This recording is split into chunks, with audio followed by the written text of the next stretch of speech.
রাজ্যগুলোতে তারা কিন্তু dry day already ঘোষণা করতেও শুরু করেছে, যেখানে বিজেপি শাসিত রয়েছে। ছুটির দিন ঘোষণা 22শে জানুয়ারি রাম মন্দির উদ্বোধনের দিনে, আপনারা কিভাবে দেখবেন এটা?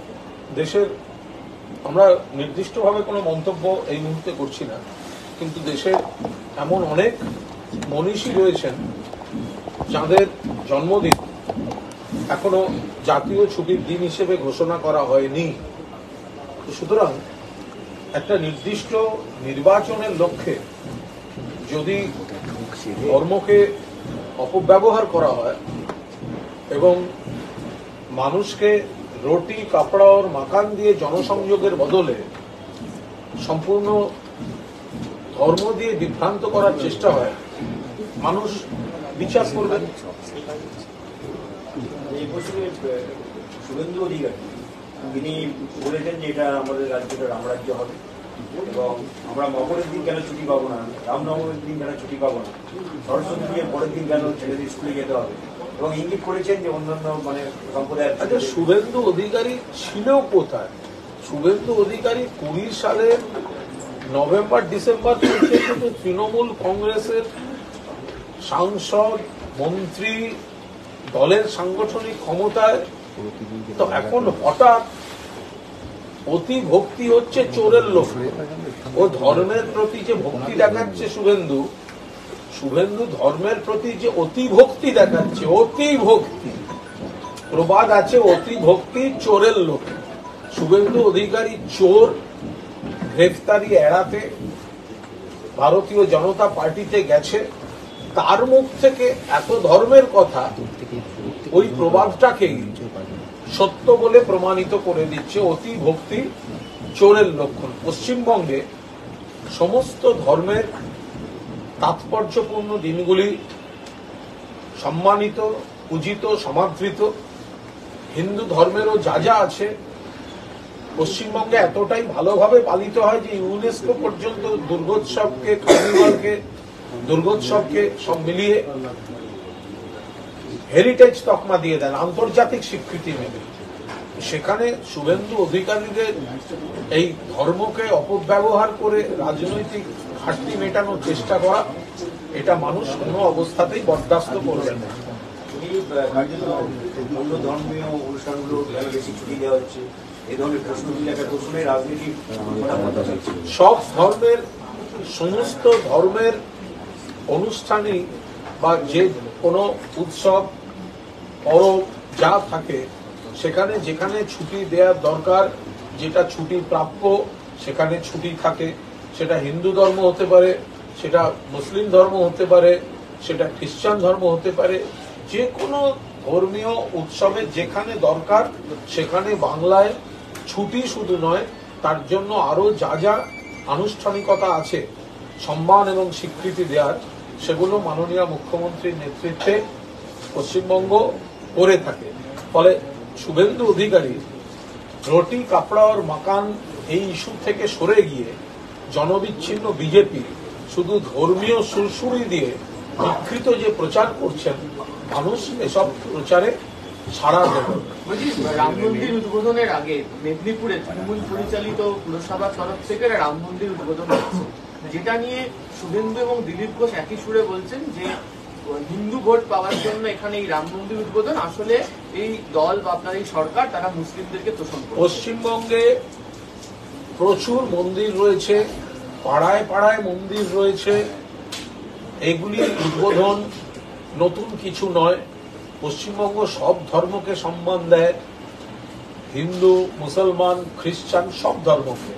হিন্দু ধর্মের প্রতিটি অনুষ্ঠান খুব সুন্দরভাবে পশ্চিমবঙ্গে স্বাভাবিকভাবে পালিত হয় এবং প্রচুর মন্দির রয়েছে। এরকম নয় যে হঠাৎ কোনো মন্দির পশ্চিমবঙ্গে তৈরি হচ্ছে। পশ্চিমবঙ্গে মন্দির তৈরি হয়েছে, তৃণমূল কংগ্রেসের যারা নেতৃত্ব তারা আমন্ত্রণ পেলে যান, অন্য ধর্মের অনুষ্ঠান উৎসবেও 100 বার যান। তফাৎটা হচ্ছে এই যে তৃণমূল কংগ্রেসের নেতৃত্ব তারা মনে করেন ধর্ম যার যার উৎসব সবার, যারা ধর্ম পালন করেন, পুজো করেন, মন্দির করেন যান, কিন্তু বিজেপি রুটি কাপড়া और মাকান দিতে ব্যর্থ হয়ে, রাজনীতিতে ব্যর্থ হয়ে, জনবিচ্ছিন্ন হয়ে তারা ধর্মকে রাজনীতির হাতিয়ার হিসেবে ব্যবহার করে। তৃণমূল কংগ্রেসের সঙ্গে এটাই হচ্ছে মৌলিক তফাৎ। ফলে তৃণমূল কংগ্রেস উন্নয়নের রাজনীতি করে, মানুষের উপকারের রাজনীতি করে এবং ধর্মকে সম্মান দেয়। আর বিজেপি তারা শুধু ধর্মকে হাতিয়ার করে উন্নয়নের রাজনীতিটাকে বর্জন করে, উন্নয়নের রাজনীতি না করে ধর্ম দিয়ে মানুষকে বিভ্রান্ত করতে যায়, ধর্ম দিয়ে ভোটের মার্কেটিং করে। এটাই হচ্ছে তফাৎ। যে সময়টাতে উদ্বোধন হতে চলেছে সেই সময়টাকে ওনারা বলছেন যখন রাম মন্দির উদ্বোধন হতে চলেছে অযোধ্যায়, তার কদিন আগেই পশ্চিমবঙ্গে মেদিনীপুরে এই ধরনের মন্দির উদ্বোধন। তো সারা বছর কিছুদিন আগে আমাদের পাড়ার ওখানে গ্রহরাজ শনি মন্দির উদ্বোধন হয়েছে। আর একটি পাড়ায় যেখানে দেখে যান সেখানে হনুমান মন্দির উদ্বোধন হয়েছে। আর একটি পাড়ায় কোথাও দেখে যান সেখানে কালী মন্দির উদ্বোধন হয়েছে। তো মানুষ বাংলায় বিভিন্ন ধর্ম পালন করেন, মন্দির যদি হয় তার সঙ্গে অন্য কিছু তো কোনো তুলনা হতে পারে না। পশ্চিমবঙ্গ যে ধর্ম নিরপেক্ষ, তৃণমূল কংগ্রেস যে সব ধর্মকে সম্মান করে, সেটা নতুন করে প্রমাণ করতে হবে না। এবং পশ্চিমবঙ্গে এই যে হিন্দু দেবদেবীদের পুজো, এটা বিজেপি আসার পর তো শুরু হয়নি। তৃণমূলের নেতারা বাম জমানা থেকেই তাদের এক একজনের এক একটা পুজো অন্তত প্রতিষ্ঠিত। আমাদের মুখ্যমন্ত্রী মমতা বন্দ্যোপাধ্যায় বাড়িতে উপোস করে কালী পুজো করেন, অন্য অন্য দেবদেবীকে ভক্তি করেন। একটা সময় তো সন্তোষী মা করতেন, কিন্তু তার মানে কি তিনি অন্য ধর্মকে সম্মান করেন না? ফলে বিজেপি এসে ধর্ম শেখাচ্ছে, এটা ভুল। ধর্মটা ধর্মের জায়গায় ছিল, আছে, থাকবে। তৃণমূল উন্নয়নের রাজনীতি করে, আর বিজেপি মানুষের ভেদাভেদের জন্য ধর্মকে দিয়েই তারা রাজনৈতিক দেউলিয়াপনাটা মেটাতে যায়। একটা অন্য প্রশ্ন, সন্দেশখালীর ঘটনা হয়েছে 10 দিন হয়ে গেছে, শাহজাহানকে এখন অ্যারেস্ট করা যায়। আজকে শাহজাহানের আইনজীবী তিনি কলকাতা হাইকোর্টে এই মামলার সঙ্গে যুক্ত হতে চেয়েছেন, বিচারপতি বলছেন স্যারেন্ডার করছেন না কেন, কোথায় তিনি? শুধু বিচারপতির সঙ্গে কনসার্ন ব্যক্তির আইনজীবীর কথোপকথন। এখানে এটা একটা আইনের টেকনিক্যাল বিষয়। একটা ঘটনা ঘটেছে, যে ঘটনার পেছনে বিজেপি নেতাদের লাগাতার প্ররোচনা, এজেন্সির চূড়ান্ত পক্ষপাতিত্ব এবং পক্ষপাত দুষ্ট আচরণ, বিজেপির ক্যাডারজনিত আচরণ, সেই সব মিলিয়ে এলাকার মানুষ ক্ষিপ্ত ছিলেন। কোনো একটি অপ্রীতিকর ঘটনা ঘটেছে, যেটা আমরা কেউ চাই না। এখন কনসার্ন ব্যক্তি শেখ শাহজাহান, তার আইনজীবী আইনের পথে যদি কোর্টে কিছু বলে থাকেন এবং বিচারপতি যদি কিছু বলে থাকেন, সেটা আইনের অনেক টেকনিক্যাল লড়াইয়ের বিষয় আছে। এখন আমরা তো সব একতরফা শুনে যাচ্ছি, এজেন্সির সূত্র বলে আর বিজেপির উৎসাহ থেকে একতরফা চলছে, একতরফা। ফলে কোনো অভিযুক্ত, তারও আইনি অধিকার আছে। ফলে সেই বিষয়গুলো কোর্টে চলছে। অন্যদিকে গভর্নর বলছেন যে রাতারাতি তদন্ত শেষ হয় না, আমি আমার অসন্তোষ প্রকাশ করেছি মূল অভিযুক্ত গ্রেফতার না হয়। সরকার কিছু ব্যবস্থা নিয়েছে, 2-1 অ্যারেস্ট হয়েছে, কিন্তু মূল অভিযুক্ত কেন গ্রেফতার হচ্ছে না, তার জন্য আমি আমার অসন্তোষ প্রকাশ করেছিলাম। তখন রাজ্যপাল বিরোধী দলের নেতাদের মতো কথাবার্তা বলছেন। এটা প্রশাসনিক বিষয়, পুলিশ প্রশাসন দেখছে। তো তিনি তো ডেকেছিলেন মুখ্য সচিব, স্বরাষ্ট্র সচিবকে। স্বরাষ্ট্র সচিবের সঙ্গে কথা বলে রাজ্যপালের নিশ্চয়ই ভালো লেগেছে। দক্ষ বাঙালি কন্যা আমলা, তাকে একসময় অপমানজনকভাবে রাজভবন থেকে তাড়িয়েছিলেন। এখন স্বরাষ্ট্র সচিবের সঙ্গে বসতে গেলে তার সঙ্গেই বসতে হচ্ছে। এই জন্য একটা মানসিক অশান্তি তার কাজ করছে, মানসিক অশান্তি। ওটা অন্য বিষয় নয়। ওনার ফ্রাস্ট্রেশনটা হচ্ছে, আমি যাকে অপমান করে তাড়িয়েছিলাম তাকে মুখ্যমন্ত্রী হোম সেক্রেটারি নিযুক্ত করেছেন এবং তার সঙ্গে বসে আমায় আইনের আলোচনা করতে হচ্ছে। ফলে ওনার এই ফ্রাস্ট্রেশনটা অন্যভাবে একটু বেরিয়ে যাচ্ছে। বিচারপতি বৈশাখী এটাও বলছেন যে শাহজাহানের বিরুদ্ধে যে মামলাটা হয়েছে তাতে হত্যার চেষ্টা ছাড়া যুক্ত করা উচিত ছিল। তো মাত্র 1000 জনের মধ্যে মাত্র 4 জন গ্রেপ্তার হয়েছে। এই অবস্থায় রাজ্য সরকার কিভাবে তার পুলিশের উপর আস্থা রাখছে? দেখুন, আইনের যখন কোর্টে বিচার চলে বা বিচার পদ্ধতি কোনো একটি চলে মোকদ্দমা, তখন বিভিন্ন ধরনের কৌতূহল বা কোয়েরি সেটা বিচারপতিদের মুখে আসতেই পারে এবং নিশ্চিতভাবেই যাদের প্রতি এই প্রশ্ন প্রকাশ করা হচ্ছে তারা তার উত্তর দেবেন। সুতরাং এর প্রতিটি পর্যায়েতেই রাজনৈতিক দলকে মন্তব্য দিতে হবে তার কোনো মানে নেই। একটা ঘটনা ঘটেছে, সেই ঘটনায় গ্রেফতার হতে শুরু করেছে, একটা তাৎক্ষণিক প্রতিক্রিয়ায় হয়েছে, ঘটনার পেছনে বিজেপির প্ররোচনা ছিল, এজেন্সির পক্ষপাতিত্ব ছিল, তারপর একটা ঘটনা ঘটেছে, তো সেখানে পুলিশ প্রশাসন তাদের মতো কাজ করছে। বিরোধীরা বলছে যে শাহজাহানকে লুকিয়ে রাখা হয়েছে এবং প্রশাসন সরকার সচেতনভাবে সেটা করছে। বিরোধী মানে কোন বিরোধী? যদি বিজেপি বিরোধী হয় তাহলে ব্যাংক থেকে লক্ষ লক্ষ কোটি কোটি টাকা লুট করা শিল্পপতিরা, তথাকথিত লুটেরা ব্যবসায়ীরা, তারা দেশ ছেড়ে চলে গেলেন বিজেপির মদতে। বিজেপি তাদের আজ পর্যন্ত ধরে আনতে পারল না, তাদের খোঁজ পাওয়া গেলেও তাদের দেশে ফেরানোর উদ্যোগ নেয় না। সেই বিজেপি বড় বড় কথা বলছে। কোন বিজেপি? শুভেন্দু অধিকারী সিবিআই এর এফআইআর নেম, সারদায় অভিযুক্ত, নারদায় সিবিআই এর এফআইআর নেমড একজন চোর, তোলাবাজ, ঘুষখোর, তাকে দেখতে পাচ্ছে না এজেন্সি, তার বাড়ি রেড হচ্ছে না। এই বিজেপি কথা বলছে?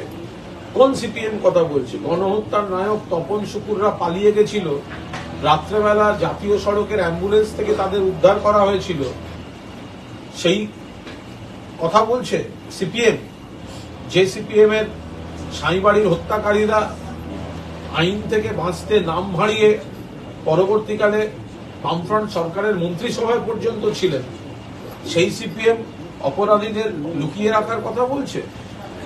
যে মন্ত্রীর বিরুদ্ধে অভিযোগ ছিল ডিসি পোর্ট বিনোদ মেহতাকে হত্যা করা, ক্রিমিনাল ধরতে গিয়ে খুন করা হয়েছিল ডিসি পোর্ট বিনোদ মেহতা এবং তার দেহরক্ষীকে, ওসি তিলজলার বিরুদ্ধে সিপিএম এর এক ডাকসাইটে নেতার হত্যার অভিযোগ ছিল, তাদেরকে তুলে দিয়েছিল। বউবাজারে রশিদ খানের বিস্ফোরণের পর রশিদ কাণ্ডে জড়িত সিপিএম নেতা নেত্রীরা কি আত্মসমর্পণ করেছিলেন না পুলিশ গ্রেপ্তার করেছিল? ফলে এই বিরোধীদের কথার কোনো মূল্য নেই। শাহজাহানকে গ্রেপ্তারের দাবিতে মেজার থানায় সুগত মজুমদারের নেতৃত্বে 144 ধারা ভেঙে বিক্ষোভ হয়েছিল। তার পরিপ্রেক্ষিতে মেজার থানার পুলিশ সুকান্ত মজুমদার সহ বিজেপি নেতা নেত্রীদের বিরুদ্ধে স্বতঃপ্রণোদিতভাবে মামলা খুবই সঠিক কাজ করেছে। কোথাও 144 ধারা থাকলে, যেখানে একটা ঘটনা ঘটেছে এবং বিজেপি নেতাদের প্ররোচনাতেই ঘটনা ঘটেছে, এজেন্সির পক্ষপাত দুষ্ট কাজে ঘটনা ঘটেছে, সেখানে আবার আরো গন্ডগোল করতে বিজেপির যে নেতারা দলবল পাকিয়ে ওখানে গন্ডগোল করতে যাচ্ছে, পুলিশ প্রশাসন তদন্ত করছে, সেটাকে ডিস্টার্ব করতে চাচ্ছে, 144 ভেঙেছে, তো মামলা হয়েছে। আইনের পথে চলব।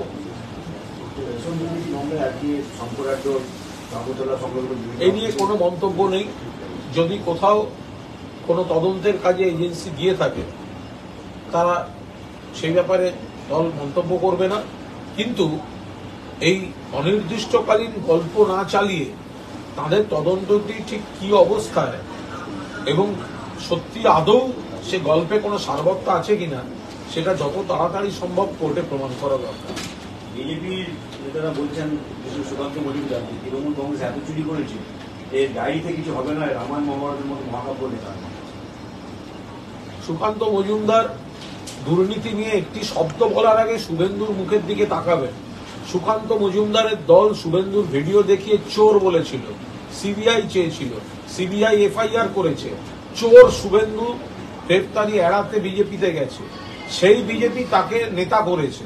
ফলে এই চোর চিটিংবাজগুলো বিজেপির নীতি হচ্ছে অন্য দলে কারা আছে তাদের চোর বলা, তাদের বিরুদ্ধে এজেন্সি লাগানো, আর তারপর তাদের দলে নিয়ে দলের পদ দিয়ে বিজেপির নেতা হিসেবে আলো করে রাখা। শেখ শাহজাহানকেও তো আমরা শুনেছি যে শুভেন্দু বলেছিল বিজেপিতে যোগ দিতে, তো বিজেপিতে যোগ দেয়নি বলে তাকে এইভাবে হয়রানি করা হচ্ছে বলে অভিযোগ এসছে। বাকিটা তো তদন্ত সাপেক্ষ। তো ফলে সুকান্ত মজুমদার দুর্নীতি নিয়ে একটা শব্দ বলবেন না। একটা রেজিস্টার্ড চোর, 2 নম্বরই মাল শুভেন্দু অধিকারীকে যে পাশে নিয়ে ঘোরে, তার মুখে দুর্নীতি শোভা পায়।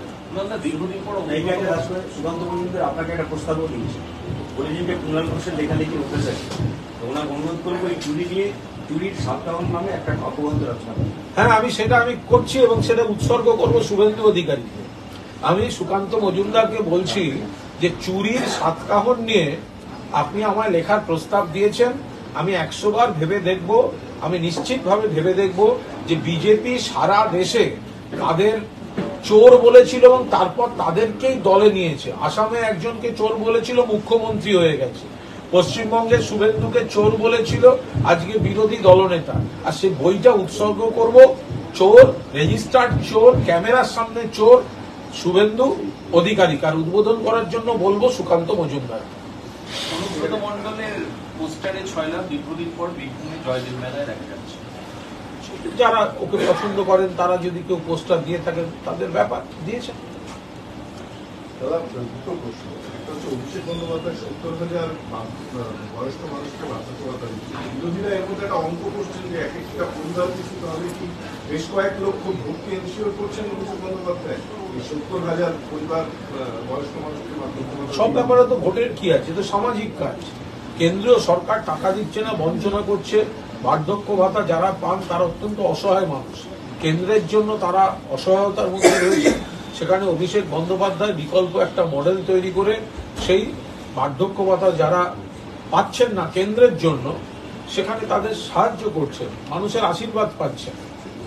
তার সঙ্গে সবসময় ভোটের কি কথা, সারা বছর ধরে অভিষেক কাজ করে। তাহলে তো যে বছরে ভোটটা, একটা বছরে লোকসভা থাকবে, একটা বছরে বিধানসভা থাকবে, একটা বছরে পুরো ভোট থাকবে, একটা বছরে পঞ্চায়েত ভোট থাকবে, তো কখনোই কোনো কাজ করা যাবে না। কাজ করলেই বলা হবে ভোটের জন্য করছে, কোনো কথা হলো। একাদশের ট্যাবের টাকা কি ভোটের কথা ভেবে একাদশ শ্রেণীর পড়ুয়াদের ট্যাবের জন্য অ্যাকাউন্টে 10,000 টাকা করে দেওয়ার প্রক্রিয়া শুরু করেছে? এটা তো ঘোষিত প্রোগ্রাম, তাদের তো ট্যাব দেয়াই হচ্ছে। তো সুতরাং নতুন করে আবার ভোটের কথা আসছে কোথার থেকে? কেন্দ্রের কত গরিব সাধারণ ঘরের ছেলে আছে যারা সরকারি সাহায্য ছাড়া ট্যাবটা কিনতে পারবে না। কথায় কথায় ট্যাবটা আজকের দরকার, আজকের প্রযুক্তিতে শিক্ষাক্ষেত্রে ছাত্রদের ট্যাব দরকার, কিন্তু কজনের সামর্থ্য আছে দুম করে একটা ট্যাব কিনে নেওয়ার? সেখানে মমতা বন্দ্যোপাধ্যায় ছাত্রছাত্রীদের দিচ্ছেন, তো এটাই তো ভালো কথা। পিরিয়ডিক লেবার ফোর্স সার্ভে বলে কেন্দ্রের একটা পরিসংখ্যান দেওয়া হয়েছে, সেখানে বলা হচ্ছে যে বাংলাতে মানে শ্রমিকদের যে কর্মসংস্থান সেটা যথেষ্ট ভালো, বেকারত্ব অনেকটা কম। গুজরাটও সেই তালিকায় রয়েছে। যদিও কেন্দ্রের তরফ থেকে বারবার এই রাজ্যের যে অবস্থা, কর্মসংস্থান, বেকারত্ব সেই প্রশ্ন তোলা হচ্ছিল, কিন্তু কেন্দ্রের রিপোর্টই বলছে যে রাজ্যের অবস্থা ভালো। কেন্দ্রীয় সরকার এবং বিজেপি এই দুয়ের তো কথার কোনো মিল নেই।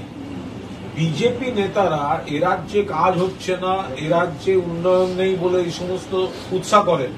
আর কেন্দ্রীয় সরকার যখন কোনো রিপোর্ট প্রকাশ করে তখন দেখা যায় 1 নম্বর পুরস্কার উন্নয়নে পশ্চিমবঙ্গ পাচ্ছে, নিরাপত্তায় 1 নম্বর মহিলাদের জন্য কলকাতা শহর, তো ফার্স্ট প্রাইজ, সেকেন্ড প্রাইজ এগুলো তো পশ্চিমবঙ্গ সরকার পায়। তো এক্ষেত্রেও এই যে কর্মসংস্থান, বেকারত্ব ঘোচানো, এটা তো তথ্য পরিসংখ্যান বলে দিচ্ছে দেশের মধ্যে অন্য সব রাজ্যকে টেক্কা দিয়ে এই কর্মসংস্থান বাড়া এবং বেকারত্ব কমা, এই হার তো পশ্চিমবঙ্গে বেশি। এটা তো গর্বের কথা। এটা কেন্দ্রীয় সরকারের রিপোর্ট এটা বলছে। বিজেপি নেতাদের উচিত উৎসাহগুলো করার আগে কেন্দ্রের রিপোর্টগুলো মন দিয়ে পড়ে নেয়। বিরোধীরা বলছে উত্তরকাশীতে টানেলে আটকে পড়েছিল কোচবিহারের মানিক বলে একজন, সেই কাজ না পেয়ে ফের সেখানে ফিরে যাচ্ছে। অনেকে এক ধরনের কাজের অভ্যস্ত, একটা ধরনের কাজে পারদর্শিতা তৈরি হয়ে যায়, ফলে তিনি চেষ্টা করেন সেই জায়গায় সেই কাজগুলি করতে। ফলে সবসময় যে কাজ না পেয়ে চলে যাচ্ছে, উনি হয়তো এই টানেল কাটা বা এই ধরনের কাজে তিনি দক্ষ এবং নিপুণ হয়ে গেছেন, তার অভিজ্ঞতাতে সেই ধরনের কাজে ব্যবহার হতে পারে। বলছি দাদা, একটা প্রশ্ন করছি যে আগামী 19 তারিখ জেলাবাড়ি মিটিং শুরু করেছেন মমতা বন্দ্যোপাধ্যায়, আগামী 19 তারিখ মুর্শিদাবাদ নিয়ে তার বৈঠক। এই বৈঠকে কি আমরা কংগ্রেস তৃণমূল সম্পর্ক সমীকরণে কিছু নতুন দেখতে পাই? আমার কোনো মন্তব্যই নেই, তার কারণ স্বয়ং দলনেত্রী মমতা বন্দ্যোপাধ্যায় বৈঠক ডেকেছেন এবং জেলাভিত্তিক যে বৈঠক তার মধ্যে মুর্শিদাবাদের সঙ্গে বৈঠক। তিনি দলের নেত্রী, তিনি কি নির্দেশ দেবেন না দেবেন এই নিয়ে আমাদের কোনো মন্তব্যই নেই। বলছি সন্দেশখালী ঘটনা তদন্ত করুক সিবিআই, আজকে আদালতে দাবি করেছে ইডি। না, এই তো আজব কথাবার্তা। একটা এজেন্সি বলছে আর একটা এজেন্সিকে দেওয়া হবে, একটা এজেন্সি ঢুকে বলছে আর একটা এজেন্সিকে মানে সেন্ট্রাল এজেন্সিকে দেওয়া হবে। তাহলে সেন্ট্রাল এজেন্সি নিজেরাই ঠিক করছে যে আর একটা সেন্ট্রাল এজেন্সিকে দিয়ে তদন্ত করবে। কেন করবে? নিশ্চিতভাবে গোটা বিষয়টা স্টেটের আওতাভুক্ত। ফলে যতখানি পর্যন্ত স্টেটের পুলিশের, স্টেটের প্রশাসনের তদন্তের জায়গা, সেই জায়গাটা স্টেট প্রশাসন করবে। আর কোন সিবিআই? যে সিবিআই শুভেন্দু অধিকারীর নামে এফআইআর করে, কিন্তু শুভেন্দু অধিকারী বিজেপিতে আছে বলে সেই সিবিআই দেখতে পারে না, সেই একচোখো সিবিআই এফআইআর করেছে শুভেন্দুর নামে, তোলাবাজ শুভেন্দু, চোর শুভেন্দু। একই মামলায় তৃণমূলের নেতা মন্ত্রীদের বাড়িতে সিবিআই গেছিল, আর শুভেন্দু অধিকারী বিজেপিতে গিয়ে বেঁচে গেল। সেই সিবিআই নিরপেক্ষ? সেই সিবিআই তদন্ত করবে? এটাই গণহত্যাকাণ্ডের অন্যতম অভিযুক্ত জামিন পেলেন কলকাতা হাইকোর্ট থেকে। সিবিআই তদন্ত করছিল, 2014 সালে অ্যারেস্ট হয়েছিল। দেখুন, সিবিআই তদন্ত চলছে, গণহত্যা, জামিন পাচ্ছে, এগুলো থেকে বুঝে নিন কাদের সঙ্গে কাদের কি সম্পর্ক ইত্যাদি ইত্যাদি। আবার এটা সম্পূর্ণ আইনি বিষয়, কোর্ট জামিন দিয়েছে। ফলে দেখতে হবে সিবিআই সঠিকভাবে অপোজ করেছে না অপোজ করেনি। যদি অপোজ করে থাকে তাহলে বেল ক্যান্সেলেশনের জন্য এরপরে যাবে কি যাবে না, নাকি তারা চাইছে যে সিপিএম এর লোকগুলো সব বেরিয়ে যাক, তাদের সুবিধা হবে সাংগঠনিক, বিজেপি ভাবছে। সেগুলো তো বোঝা যাবে কদিন বাদে। বেল ক্যান্সেলেশনের জন্য সিবিআই কি পদক্ষেপ থাকবে তার উপর নির্ভর করবে এর রাজনৈতিক মূল্যায়ন। আমরা পঞ্চায়েত নির্বাচনের আগে 21 নির্বাচনে আমরা দেখেছিলাম যে রাজ্যবাড়ি অভিষেক বন্দ্যোপাধ্যায় তার কর্মসূচি নিয়েছিলেন। লোকসভা নির্বাচন সামনে, ডায়মন্ড হারবার কেন্দ্রিক কর্মসূচি অভিষেক বন্দ্যোপাধ্যায় পাওয়া যাচ্ছে। আগামী 1 ফেব্রুয়ারি তিনি রিভিউ হয়েছেন। একজন গুরুত্বপূর্ণ শাসক দলের দ্বিতীয় মুখ, তিনি তার কেন্দ্রকে কেন্দ্র করে কর্মসূচি নিচ্ছেন, কিন্তু রাজ্যবাড়ি তাকে পাওয়া যাচ্ছে না। কে বলে যে পাওয়া যাচ্ছে? কোথায় দেখা গেছে পাওয়া যাচ্ছে না? এর মধ্যে ওর কোন কর্মসূচি ছিল যেখানে অভিষেক যায়নি? অভিষেক বন্দ্যোপাধ্যায় দেখা গেছে। তাহলে এই ধরনের কথাগুলো আসছে কোথা থেকে, কেন আসছে? মতো কর্মসূচি পুজোর পরে আরো বড় আকারে করবার একটা পরিকল্পনা ছিল অভিষেক বন্দ্যোপাধ্যায়। আপনাকে কবে বলেছিলেন অভিষেক যে ওটা কোনো ইয়ে ছিল? কি ইঙ্গিত? কত তারিখে বলেছিলেন? কত তারিখে বলেছিলেন যে উনি আবার এই করবেন? একটা সমস্ত কিছু স্ট্র্যাটেজি চেঞ্জ হতে পারে, তখনকার স্ট্র্যাটেজি এখনকার স্ট্র্যাটেজি, একটা রণনীতি, প্রচার নীতি, কর্মসূচি, সেগুলো অভিষেক বন্দ্যোপাধ্যায় সঠিকভাবে পরিস্থিতি মূল্যায়ন করে সমস্ত রাজ্যব্যাপী দলের যাতে ভালো হয়, মমতা বন্দ্যোপাধ্যায় নেতৃত্বে তৃণমূল কংগ্রেস যাতে আরো শক্তিশালী হয়, তার কাজ উনি করছেন। সরকারি হাসপাতালে বেসরকারি নার্সিং ট্রেনিং কলেজ এটা হচ্ছে, এক হচ্ছে এই উদ্যোগকে আপনারা কিভাবে দেখবেন, আর সেকেন্ড হচ্ছে এটা প্রশাসনিক ব্যাপার, মন্তব্য করবো না। বিজেপির বক্তব্য হচ্ছে যে ইলেকশন আসছে, টাকার প্রয়োজন, তাই জন্য সরকারি প্রপার্টি ভাবে দিয়ে দেওয়া। এটা অত্যন্ত বোকা বোকা কথা, কারণ আজকের দিনে এটা বাস্তব। বিজেপি বলছে, যারা বিজেপি বলে ভারত মাতা কি জয়, আর ভারত মায়ের গলা থেকে গয়নাগুলো খুলে খুলে খোলা বাজারে বিক্রি করে দেয়, সর্বশেষ এয়ার ইন্ডিয়াটাকেও বিক্রি করেছে। আমাদের যেগুলো সম্পদ, রাষ্ট্রীয় সম্পত্তি, সেগুলোকে বিক্রি করছে, তার শেয়ার বিক্রি করছে। সেই বিজেপি বড় বড় কথা বলছে। পিপিপি মডেলটা নতুন কিছু নয়, প্রাইভেট পাবলিক পার্টনারশিপ, এটা নতুন কিছু নয়, এটা তো স্বীকৃত মডেল। যে জায়গাটায় গিয়ে সরকারের সীমাবদ্ধতা, সেই জায়গায় দাঁড়িয়ে বেসরকারি সংস্থার সহযোগিতা নিয়ে সরকারি নিয়ন্ত্রণে সেই কাজটা যাতে হয়। এটা অন্য জায়গায় হচ্ছে না, কেন্দ্রীয় সরকার করছে না, যোগী রাজ্যে হচ্ছে না, গুজরাটে হচ্ছে না, না জেনে বড় বড় কথা। আর সিপিএম জমানায় মনে নেই, নিরাময় ক্লিনিক 1 টাকায় বেচে দিয়েছিল, একটা হাসপাতাল বেচে দিয়েছিল 1 টাকায় প্রাইভেট কোম্পানিকে। তারা বড় বড় কথা বলছে, কতগুলো সম্পদ বেচেছে। আবাসনের নামে কতগুলো যৌথ উদ্যোগের কোম্পানি করা হয়েছিল সিপিএম জমানায়। বেঙ্গল নামে শব্দ জুড়ে জুড়ে কারা করেছিল? সেটা যে রাহুল গান্ধী ভারত জোড়ো যাত্রা শুরু করেছেন মণিপুর থেকে এবং যথেষ্ট সাড়া তিনি পাচ্ছেন পশ্চিমবাংলায়। হ্যাঁ, মিলিন্দ দেওরাও সাড়া দিয়েছে দেখলাম, ভালো সাড়া পেয়েছে। মিলিন্দ দেওরা উনিও দেখলাম সাড়া দিয়েছেন। বলুন এবার, পশ্চিমবঙ্গে না আপনি মিলিন্দ দেওয়ার সাড়াটা কিভাবে দেখছেন? না এটা বলুন, আপনি বললেন দারুণ সাড়া পাচ্ছে, তো মিলিন্দ দেওরা তো সাড়া দিলেন, এই সাড়াটা কেমন ভাবে আপনি দেখলেন? না না, রাহুল গান্ধী আজকে বলেছেন শুরু করার সময় যে ভালো সাড়া পাচ্ছি। সেইটা বলুন, আপনি বললেন সাড়া পাচ্ছেন, আমি তাই জন্য বলছি। দেখুন, কংগ্রেস একটা পার্টি, কংগ্রেস একটা আলাদা দল, তাদের কর্মসূচি হতেই পারে, তাদের দল নেতা রাহুল গান্ধী তিনি তার মতো কর্মসূচি নেবেন, এটা স্বাভাবিক ব্যাপার। কিন্তু কংগ্রেস একই সঙ্গে নিজেদের ঘর সামলা। আসামে দেখা যাচ্ছে কংগ্রেসের থেকে আমরা বেশি ভোট পেয়েছি।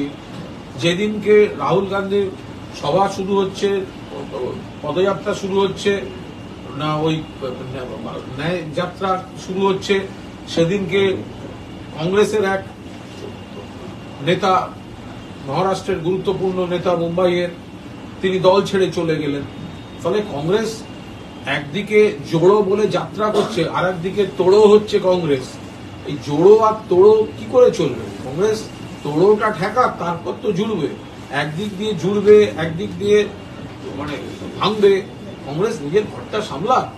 নিশ্চিতভাবে কংগ্রেসের উপর অনেক দায়িত্ব আছে।